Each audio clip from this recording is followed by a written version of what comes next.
Sakhi, the House of Kanchi Weaves, Telangana, Andhra Pradesh. నమస్తే రమగారు. నమస్తే జయ. రమగారు, విమర్శ మనం తీసుకోలేంది, ఇష్టం లేనిది, మనసుకు నచ్చంది ఏదన్నా ఉందంటే అది విమర్శ అనుకుంటాను నేనైతే. కానీ యాక్సెప్ట్ చేయాలి. విమర్శను కూడా తీసుకోగలిగితేనే కదా దాంట్లో నుంచి మనం మంచిని మర్చుకోవటం. ఇది మాటలకే ఉంటుంది రమగారు, ఎవరికైనా కదా. దీన్ని అసలు ఎంతవరకు తీసుకోవాలి, ఎలాంటి వాళ్ళని విమర్శించాలి, ఎలాంటి సందర్భంలో అసలు ఇది తప్పు విమర్శ అంటే కాదనే కదా ఎప్పుడు చెప్పాలంటారు? ఇప్పుడు అసలు తీసుకోలేనిదే విమర్శ చేయ. అస్సలు విమర్శని తీసుకోలేని కాలం. సద్విమర్శ లేదు, కువిమర్శ లేదు, దేన్ని తీసుకోరు. నువ్వెవరి నాకు చెప్పడానికి? అంతే. నువ్వు నన్ను కరెక్ట్ చేయొద్దు, ఎవడైనా సరే నన్ను జడ్జ్ చేయొద్దు. నేను ఎలా ఉన్నానో నన్ను అలాగే తీసుకో, అంతే అంతే. ఏమంటే మీ మొహానికి మసి అంటుందని చెప్పకూడదు, చెప్పకూడదు. మీరు బట్టలు తిరగేసేసుకున్నారని చెప్పకూడదు, మీ నెత్తి మీద ఏదో బూజుందని చెప్పకూడదు, మీరు బొట్టు పెట్టుకోలేదంటే అనకూడదు. ఇప్పుడు ఇవి చెప్పడం కంటే చెప్పడం కాదు, అనడంగా వినపడుతోంది జయ. ఇది ఎందుకు, ఇది ఇక్కడ పెట్టారు, ఇది ఇక్కడ పెట్టకూడదు, అక్కడ పెట్టండి అంటే తిట్టారంటారు వెంటనే. దాన్ని తిట్టడంగా తీసుకుంటున్నారు. ఇక డే 1 నుంచి ఇదే గోల. మీరు ఎవరైనా సరే మేడం తిట్టారు అని వింటావు నువ్వు. అవును.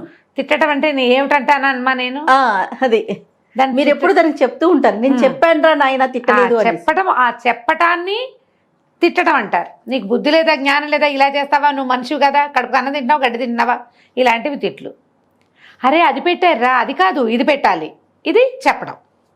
దానికి తేడా తెలియట్లేదు రమ్మగారు. ఒప్పుకోవటల్లా. ఏంటంటే ఏదైనా సరే నువ్వు చేసిన పనిలో కరెక్షన్ అనంగానే దాన్ని తిట్టు, విమర్శ కింద తీసుకుంటున్నారు, అంతే. ఇదే గోల.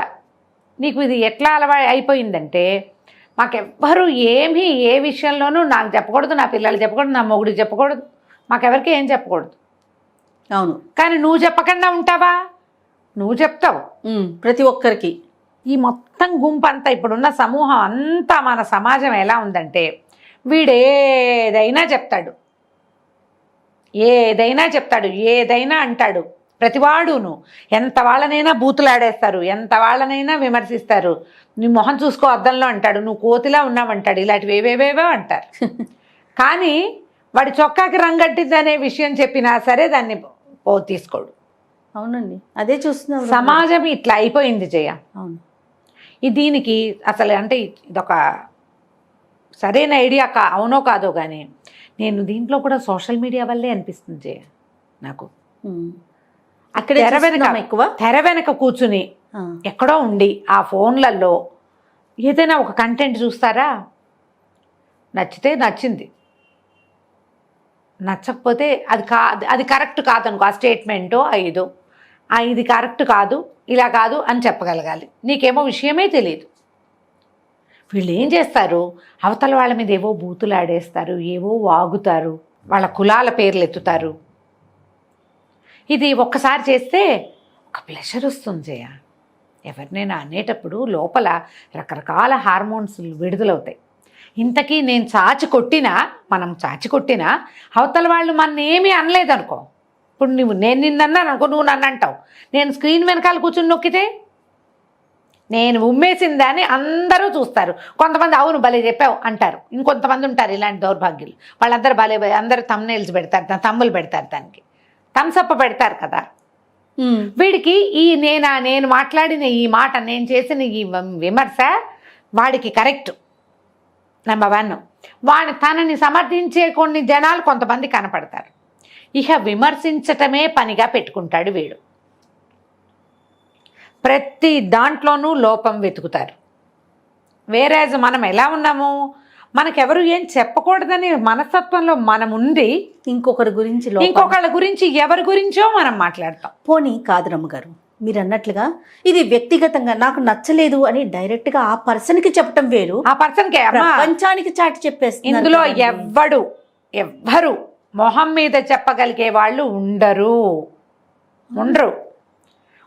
వీడే ఇప్పుడు ఏ సెలబ్రిటీని గురించి నా నోటికి వచ్చినట్టుగా పిచ్చి బూతులాడేస్తాడో, ఆ సెలబ్రిటీ కనపడితే హాహా నవ్వుతాడు, సెల్ఫీ కూడా తీసుకుంటాడమ్మా. వాడో అదో కూడా ఆడాళ్ళు కూడా ఆడపిల్లల్ని నేను తక్కువ చేయడానికి ఆడవాళ్ళని తగ్గించకూడదు ఇందులో. ఇప్పుడు ఇది మీడియా సంగతి. మామూలుగా తీసుకో, మామూలుగా ఏదో ఫంక్షన్కి వెళ్ళాం, ఏదో డ్రెస్ వేసుకున్నాం, పిల్లలు శరీరం ఎక్కడైనా కనపడుతుంటే ఏదో పెద్దవాళ్ళ అమ్మాయి డ్రెస్ సరి చేసుకో అలా అంటే అంటారు. నచ్చదు, చెప్పొద్దు, చెప్పద్దు. లంగాలు ఇంతంత వేసుకుంటారు, అవన్నీ ఈడ్చేస్తుంటాయి, దాన్ని దీన్ని తగులుతూ ఉంటాయి.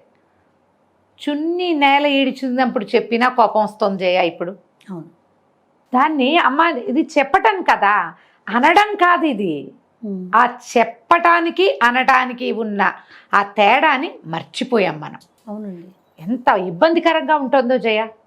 ఎవరికైనా చెప్పలేకపోతున్నాం. ఏవో పిచ్చి వెర్రి ప్యాంట్లు వేసుకుంటారు, అవన్నీ లో హిప్ ప్యాంట్స్ కిందకుంటాయి, లో వేస్ట్ ప్యాంట్స్. ఈ వెనక్కి వంగేరంటే ఏదైనా తీయటానికి వాళ్ళ సీట్ అంతా కనపడుతుంది, ఆడపిల్లలది మగపిల్లలది కూడా. నమ్మా ఇందులో ఏంది, పెద్దవాళ్ళు కూడా కర్మ. ఆ ప్యాంట్ సరి చేసుకో అని చెప్పడానికి భయపడుతున్నారమ్మా జనాలు. నిజంగా ఈ చెప్పడం అనడంగా పరిణమిస్తోంది కదా. నేను ఇప్పుడు నువ్వు విమర్శ అని అడిగావు, దాన్ని నేను ఇక్కడికి తీసుకొస్తున్నాను ఈ పాయింట్లో. అదే రమ్మగారు, ఈ విమర్శించడం కాదు. ఏమిటో ఈ బట్టలు అంటే విమర్శ, ఏంటో ఈ కాలం ఇలా చెడిపోయింది అంటే విమర్శ. పోని ఈ కాలాన్ని విమర్శిస్తున్నాము. అమ్మ లాగు ప్యాంట్ బాగుండలేదు, కొంచెం బాగా చేసుకో, సరిగా చేసుకో అంటే నీ మంచే కదా కోరేరు. పైగా ఏమాయి నీ ప్యాంట్ అని గట్టిగా అరిచారనుకో అందరూ ఉంటారు. దగ్గరకు వచ్చి ప్యాంట్ బాగోలేదు అని చెప్పతే దాన్ని కూడా తీసుకోలేకపోతున్నారు. అమ్మో, వెంటనే మొహాలు కందగడ్డలు అయిపోతాయి, ధుమధుమలాడిపోతారు. నీకెందుకు బోడీ అలాంటివి కూడా వస్తాయి మనసులో అనుకుంటారు. పైకి అనే వాళ్ళు కూడా ఉన్నారు, అన్నీ కావాలి ముసలాళ్ళకి అంటారు. ఇది ఫ్యాషను, ఇదే గోల. ఇక్కడి నుంచి స్టార్ట్ చేసి ఎన్ని విషయాలకో విమర్శమ్మ. చాలామందికి నోరు ఉడుకోదు, పిల్లలు సన్న బొట్టు పెట్టుకుంటారు, చుక్కలు పెట్టుకుంటారు. ఆ చుక్క అంత పెద్దది పెట్టుకోవచ్చు కదా అంటారు, అనగానే వీళ్ళ కొళ్ళు మండుతుంది. ఇక్కడి నుంచి మొదలుపెట్టి అదేంటి మీ అబ్బాయి అదెందుకు చేస్తున్నాడు, ఉద్యోగం చేయట్లేదా, అక్కడికి వెళ్తారు. అందరు సెటిల్మెంట్ అవ్వలేదు, ఇంకా సెటిల్ అవ్వలేదా, ఏదో చేస్తున్నాడు, ఫ్రీలాన్స్ చేస్తున్నాడు. అబ్బో రెగ్యులర్గా జీతాలు వస్తే బాగుంటుంది, ఇలా ఉంటే కష్టం కదా. వాళ్ళ అనుభవంతో అవునండి ఇప్పుడు ట్రై చేస్తున్నారు, అలా మనం తీసుకుంటే బాగానే ఉంటుంది. మన కొళ్ళు మండిపోయి నెక్స్ట్ టైం వాళ్ళు కనపడ్డప్పుడు వాళ్ళతోటి మాట్లాడడం మనం. ఇవి కొన్ని హర్టింగ్గా ఉంటాయి. మరి పర్సనల్ గా వెళ్తే హర్టింగ్ గా ఉంటాయి ఈ సాధారణ విషయాలు. కానీ విమర్శ చేసేటప్పుడు కూడా ఆలోచించి చేయాలి, ఆలోచించి మనకు అవకాశం ఉంది కదా అని నోరేసుకుని పడిపోకూడదు. పైగా రెండోది ఇంకో పాయింట్ ఉంటుంది ఇందులో, ప్రతి విమర్శ సద్విమర్శ కాదు. నీ కడుపులో కుళ్ళు బయట పెట్టుకుంటున్నట్టుగా పరిణమిస్తుంది, నీ ఓరవలేనితనం కనపడుతుంది, నీ ఆగలేనితనం కనపడుతుంది, నీ నోరు అది కూడా కనపడుతుంది. ఇది ఒక పాయింట్. ఇది విమర్శ తీసుకోలేని వాళ్ళ గురించి మాట్లాడడం. విమర్శ చేసే వాళ్ళ సంగతులు చూడు ఎన్ని ఉన్నాయి. పైగా నువ్వు 100 సార్లు అంటావు ఒకళ్ళని, ఎవరైనా నిన్ననడానికి దిగితే అసలు యాక్సెప్ట్ చేయరండి. చేయకపోతే ఏమైంది, నిన్ననే వాళ్ళు ఉండరా, నీకు లేవా? మనుషులం కాదు మనం, ఎందుకుండవండి? మనం మనుషులము. ప్రతి వాడికి ప్లస్లు మైనస్లు ఉంటాయి. కొన్నిసార్లు ఏమిటి ప్రతిదానికి నేను అద్భుతంగా చేయగలనని నిరూపించుకోవడానికి ట్రై చేస్తాం. మన లెవెల్లో మనం చేస్తాం కదా జయ, వాడి లెవెల్లో వాడు చేస్తాడు అంతే. విమర్శ చేయటం మొదలు పెడితే ఏదో ఒక దారిలో ఉండాలి, టార్గెట్ చేసినట్టు చేయకూడదు. అంతేగా, ఎవరినైనా సరే ఏమవుతుంది, వాళ్ళు నిన్ను అవాయిడ్ చేస్తారు. మన సొంత వాళ్ళు అనుకో, మన ఇంట్లోనే చుట్టాలో పక్కాలో ఫ్రెండ్స్ ఇళ్లలో పిల్లలు, పక్కింటి పిల్లలు, కొలీగ్సో ఉంటారా, స్కూళ్ళల్లో కూడా ఎవడో ఒకళ్ళని టార్గెట్ చేసి ఎంతసేపు వాడిని ఏదో ఒకటి అంటూ ఉండటం. పైగా వాడు చిన్నపుచ్చుకుంటే వీళ్ళు నవ్వారనుకో, ఒక సంతోషం వస్తుంది వీళ్ళకి, నవ్వే వాళ్ళకి. ఎంతసేపు చిన్నపుచ్చటం, నలుగురు కలిసి ఒకరిని చిన్నపుచ్చటం, 6 కలిసి ఒకళ్ళనే విమర్శించటం. పైగా మనకి ఇంకో గోల ఏంటో తెలుసా, ఇది కలికాలం కదా. నువ్వు ఇప్పుడు విమర్శించావు మీ బట్టలని, మీ నగలని, మీ వ్యవహారం అని, మీ పిల్ల తిరుగుళ్ళనో, మీ అబ్బాయి సావాసాలనో విమర్శిస్తామా? 5-6 ఏళ్ళు తిరిగేసరికి అది మన మీదకి వస్తుందిగా, మన వదలదు కాదు. అంతే, అదే సమాజంలో ఉన్నాం కదా మనం అదే సమాజంలో ఉన్నాం. ఒక్క 5-6 ఏళ్ళు పోయాక మన పిల్లకి 25 ఏళ్ళు వస్తాయి, మన అబ్బాయికి 25 ఏళ్ళు వస్తాయి, మనకి వస్తాయి. రివర్స్ అవుతుంది కదా గ్యారంటీగా అమ్మా. ఈ కార్మిక సైకిల్, కర్మ తాలూకు చక్రం అది ఎక్కడికి పోదు. నువ్వు ఒకళ్ళని పదే విమర్శిస్తే నిన్ను విమర్శించేది 25 మంది పుట్టుకొస్తారు. ఎన్నాళ్ళు మన కథ నడుస్తుందమ్మా కదా. పైగా ఈ కాలం మన ఇది ఎట్లా ఉంటుంది, మన ఏమంటారు కర్మ కొన్ని రోజులు నీకు ఉచ్చ స్థితిని ఇస్తుంది. ఒక్కసారి నువ్వు మెట్లు దిగటం మొదలు పెట్టావంటే దించేసి ఇదంతా దించేస్తుంది. తలుచుకునే వాళ్ళు కూడా ఉండరమ్మా. అంతే. ఇవాళ మనం గ్రేట్గా ఉంటాం, మన పేరే ఉంటుంది అన్ని చోట్ల, పోతుంది ఇది, నిలబెట్టుకోలేం, మన వల్ల కాదు. ప్రతి వాళ్ళు ఎక్కిన ప్రతివాడు దిగుతాడు గ్యారంటీగా, కాకపోతే మర్యాదగా దిగువు. నువ్వు మెట్టు ఎక్కితే నీకు దిగటానికి కూడా టైం పడుతుంది నిదానంగా. ఒకేసారి ఫస్ట్ మెట్ నుంచి నేను 5th ఫ్లోర్కి వెళ్ళిపోతా ఒక జంప్తో అంటే అదే జంప్తో కిందకు వచ్చేస్తాం కదరా. ఈ దీంట్లో ఏంటంటే ఎలాగో ఇది జరిగేదే, మనము ఎలా ఇది అవుతుందమ్మా, ఒకటి వస్తువు పుడుతుంది, మొదట ఉండదు అసలు, మొదట ఏదైనా విషయం అసలు ఉండదు, తర్వాత పుడుతుంది, పుట్టాక పెరుగుతుంది, బాగా వృద్ధి అవుతుంది, తర్వాత క్షీణించడం మొదలుపెట్టి తర్వాత పోతుంది. అదే కదా ప్రపంచం ఈ 6 తిరుగుతుందమ్మా. మన సృష్టి అది కదా. మనం కూడా లేము, పుట్టాము, పెరిగాము, బాగా వికసించాము, అయ్యాక క్షీణించడం మొదలుపెట్టాము, తర్వాత పోతాం. ఒక పువ్వు ఉంటుంది మందార పువ్వు, మీరు మందార పువ్వుని చూడండి, మీ జీవితం అంతే అంతే. అందులో నువ్వు నేను మన తాత మన నాన్న టాటా బిర్లా ఎవ్వరు అతీతులు కాదు, మన జీవితం అంతే అంతే. ఈ 6 దశలు ప్రతి వాళ్ళకి పేలిపోకూడదమ్మా, అస్సలు పేలకూడదు. మొదటిది. రెండోది, ఏదైనా ఒక విమర్శ దాన్ని తీసుకోవటం నేర్చుకోవాలి. నీకు ఒక కరెక్షన్ వచ్చింది, ఎవరో చెప్పారు, అట్లా కాదు, అది తప్పు, ఖచ్చితంగా తీసుకోవాలండి. తప్పు అంటే నేను కరెక్టేనా అని ఒకసారి నువ్వు ఆలోచించుకో. నువ్వు ఆలోచించి నేను ఎక్కడ పొరపాటు చేశాను ఏంటి అని అక్కడ ఒక కరెక్షన్ తీసుకో. ఇలా ప్రతి విమర్శని పట్టించుకోక్కర్లేదు, కానీ పదే నువ్వు విమర్శని పొందుతున్నప్పుడు తప్పకుండా కరెక్షన్ చేసుకో. ఎవరో ఒకళ్ళు ఓర్వలేక ఏదో అంటారమ్మా, ఓర్వలేనితనం కూడా ఉంటుంది. రెండోది, కొంతమందికి అట్లా ప్రిక్ చేసే గుణం ఉంటుంది, వ్యక్తుల్ని బట్టి కదా. అంతేగా. నువ్వు ఒక్కసారి నిన్ను నువ్వు కరెక్ట్ చేసుకుంటే విమర్శని తీసుకోవటం నేర్చుకోవాలి. అది మనం ఇప్పుడైతే మన పిల్లలకైతే మనం ప్రతిసారి పిల్లల గురించి చెప్పుకుంటాం. విమర్శని తీసుకోవటం నేర్పించండి.